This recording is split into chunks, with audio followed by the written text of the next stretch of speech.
যারা নিরীহ আওয়ামী লীগ বাধ্য হয়ে মিটিংয়ে গেছে, মিছিলে গেছে, একটু নাম লিখাইছে আওয়ামী লীগে, কমিটিতে নাম লিখে দিছে, কাউকে মারেনি, কাটেনি, খেত দখল করেনি, কার নামে মিথ্যা মামলা দেয়নি, তাদেরকে দয়া করে কিছু বলেন না। তাদেরকে বুকে টেনে নেন। যদি ভোটে জিততে চান তাদের বাড়ি বাড়ি গিয়ে বলেন, বিএনপি যদি ক্ষমতায় আসে তোমরা এই দেশে নিরাপদে শান্তিতে থাকবে, আমরা তার গ্যারান্টি দিচ্ছি, আমরা তার দায়িত্ব নিচ্ছি। পারবেন না কথা বলতে?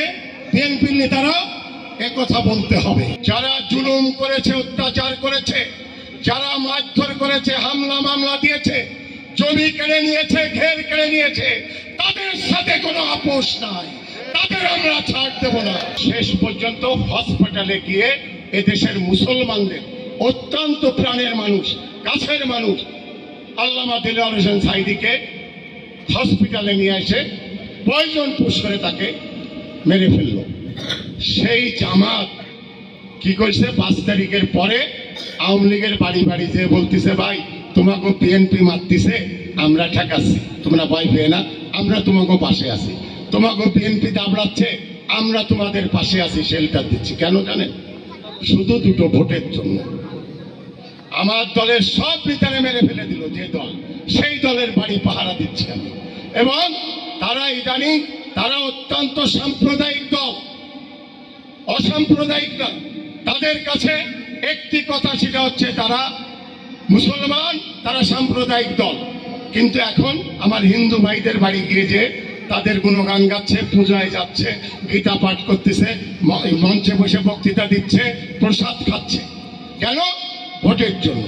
তাই আমি বিএনপির যারা আছে তাদেরকে একটি অনুরোধ করে যাব, যারা অত্যাচারী আওয়ামী লীগ, যারা জুলুম করেছে, অত্যাচার করেছে, যারা মারধর করেছে, হামলা মামলা দিয়েছে, জমি কেড়ে নিয়েছে, ঘের কেড়ে নিয়েছে, তাদের সাথে কোনো আপোষ নাই, তাদের আমরা ছাড় দেব না।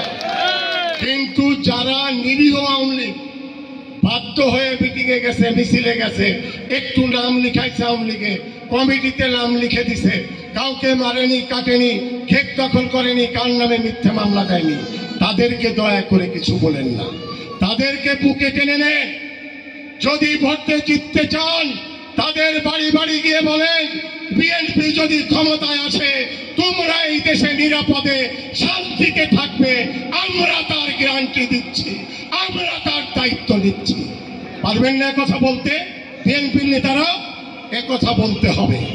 নিজেকে মহিলা মনে করে নিজেকে ঘরের ভিতর আড়াল করে রাখেন, যদি চক্ষু লজ্জার খাতিরে নিজের মুখকে বন্ধ করে রাখেন, কথা না বলেন, আপনার পাওনা যদি আপনি না চান, আপনার অধিকারের কথা যদি আপনি না বলেন, তাহলে আমরা যারা পুরুষ এখানে আপনাদেরকে আমরা সেভাবে মূল্যায়ন করতে শিখিনি।